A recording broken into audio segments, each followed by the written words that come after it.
Hello friends, welcome back to my channel. तो आज की जो मेरी रेसिपी है वो है बहुत ही टेस्टी।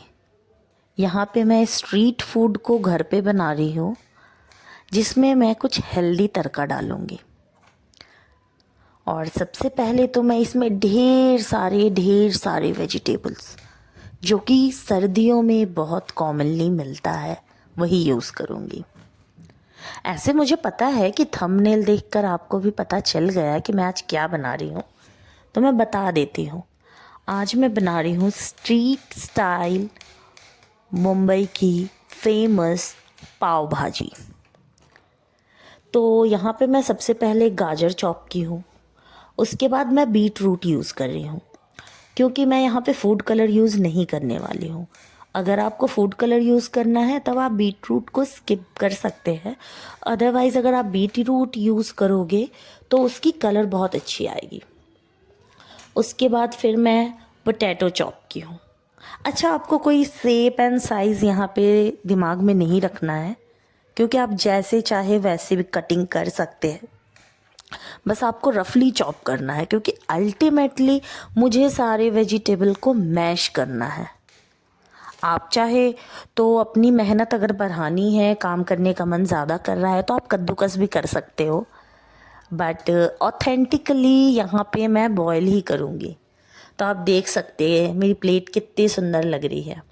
और यहाँ पे 2-3 मुट्ठी में हरी मटर भी डाल दूँगी।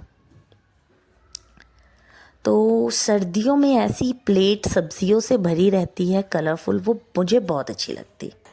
तो चलिए अब आते हैं हम पाव भाजी बनाने के प्रोसेस में। तो सबसे पहले तो प्रेशर कुकर में आप जितने भी वेजिटेबल्स कट किए हैं वो सारे ऐड कर दें। मैं यहाँ पे हरी मिर्च नहीं डाल रही हूँ, क्योंकि मुझे मेरे घर में मेरे बेबी को फीड करवाना है, तो मैं यहाँ पे नहीं हरी मिर्च का यूज़ करूँगी। मैं सीधे जब छौंक लगाऊँगी तब मैं मिर्च यूज़ करूँगी।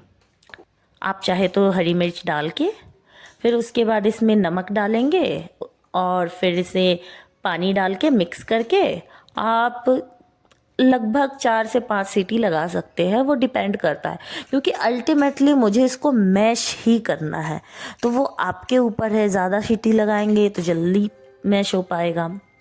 और मैशर की हेल्प से, अगर आपके घर में मैशर नहीं है तो आप दाल घोटने की दलघटनी होती है, उससे भी आपको मैश करना है।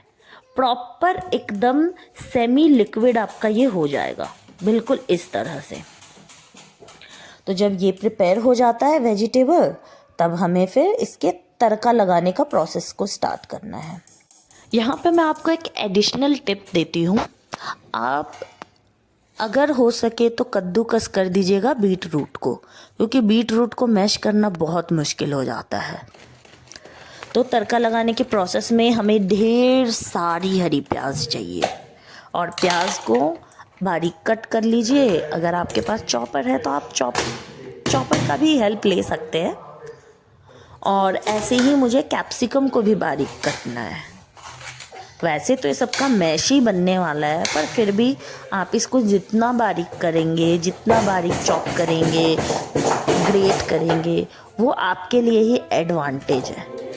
क्योंकि अल्टीमेटली पाव भाजी में सब्ज़ी तो मुंह में आना नहीं है, वैसे भी आपका वो मैश किया हुआ ही वो भाजी रहता है जिसे हमें खाना रहता है। तो चॉपर का हेल्प ले ले, मिक्सर ग्राइंडर में आप दरदरा पीस ले, तो वो भी आप कर सकते हैं। और ये सब होने के बाद टमाटर, तो मैं यहाँ पे बड़े साइज़ की 3 टमाटर ली हूँ, क्योंकि थोड़ी टैंगी फ्लेवर रहने से ना पाव भाजी की टेस्ट और एनहांस हो जाती है। और इसे भी मुझे चॉपर में ही कट करना है। वैसे टमाटर गलाने में ज़्यादा मेहनत नहीं लगता है, ये तो तुरंत पकने के बाद गल जाता है, बट फिर भी आप इसको चॉप कर लेंगे तो अच्छा है। उसके बाद अब आते हैं मेन पाव भाजी का भाजी बनाने में। तो सबसे पहले तो आप तेल में बटर डाल दें, क्योंकि बटर से ही इसका फ्लेवर आता है। और बटर आप ऐसे डालेंगे तो बटर जल सकता है, तो इसलिए थोड़ा तेल डाला जाता है। उसके बाद मैं इसमें प्याज डालूँगी, और प्याज को मेल्ट होने तक अच्छी तरह से मैं भून लूँगी। और जैसा कि आप देख रहे हैं कि मेल्ट होने के बाद ये रिड्यूस होने लग गया है। तो जब मेल्ट होने लगे तो उसमें मैं 2 चम्मच, बड़ी चम्मच से मैं जिंजर गार्लिक का पेस्ट डालूँगी और फिर उसे मैं अच्छी तरह से भूनूंगी जब तक वो जो रॉ फ्लेवर होता है ना जिंजर गार्लिक का, वो अच्छी तरह से ख़त्म ना हो जाए। उसके बाद मैं इसमें अपनी कैप्सिकम डाल दूँगी और फिर आप चाहे तो इसको मिक्स भी कर ले, या नहीं तो आप इसी स्टेज पे टमाटर भी डाल सकते हैं। मैं तो सबसे पहले इसको मिक्स ही कर रही हूँ, बट आप साथ में भी दोनों को डाल ले तो कोई ज़्यादा प्रॉब्लम नहीं है। और इसे अच्छी तरह से कवर करके हमें कुक करना है। पूरी तरह से मेरे प्याज, कैप्सिकम, टमेटो अच्छी तरह से एकदम मैश हो जाना चाहिए। ऐसा लगना ही नहीं चाहिए था कि ये कभी सब्ज़ी था। ऐसे सब्ज़ी है, बट आपको एकदम उसे पीस पीस के उसका एकदम मैश बना लेना। अगर किसी पर्सन से आपको गुस्सा हो ना, तो वो गुस्सा आप इस सब्ज़ी पे निकालना। पाव भाजी की भाजी में आप जितना मैश कर सकते, जितना गुस्सा निकाल सकते निकालो।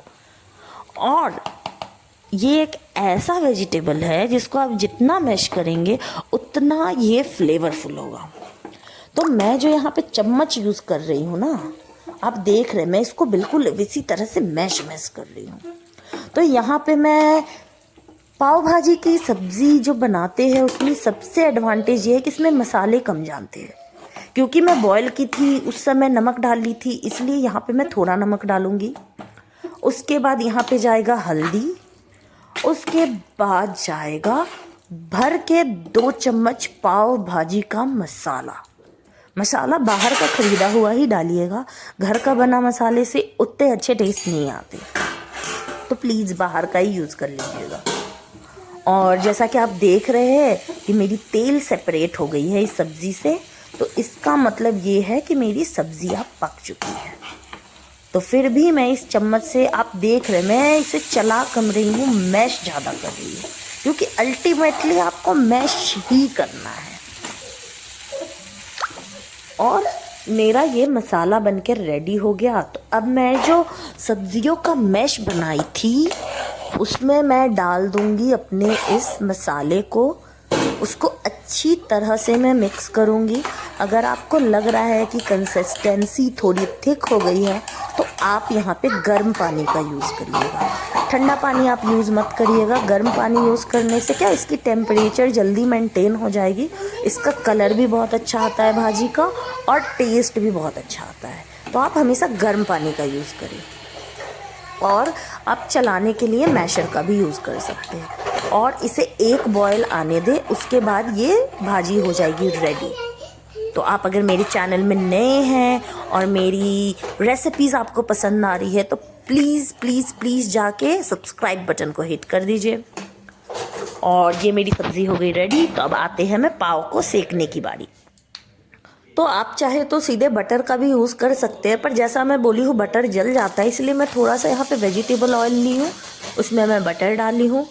उसके बाद पाव वाले ब्रेड को मैं आगे पीछे दोनों तरफ अच्छी तरह से थोड़ा क्रिस्पी होने तक इसे सेक लूँगी। और बस गर्मा गर्म पाव भाजी रेडी टू सर्व है। अब सर्दियों के मौसम में गर्मा गर्म पाव भाजी को एंजॉय करिए, क्योंकि अभी ही सीज़न है जब आपको फ्रेश वेजिटेबल मिलेगा और आप पाव भाजी खा सकते हैं। ऐसे गर्मियों में भी मिलती है, बट मेरी मानिए तो हाइब्रिड में उतनी टेस्ट नहीं होती जितनी सीजनल में होती है। तो बस हो गया मेरा पाव भाजी रेडी बातों बातों में, और मैं इसे सर्व कर रही हूँ with chopped onions and lemon juice. तो आप अपनी फैमिली के साथ पाव भाजी की मेरी ये रेसिपी ज़रूर ट्राई करें और आपको कैसा लग रहा है मुझे कमेंट में बताएं। Thank you for staying tune. Please subscribe my channel.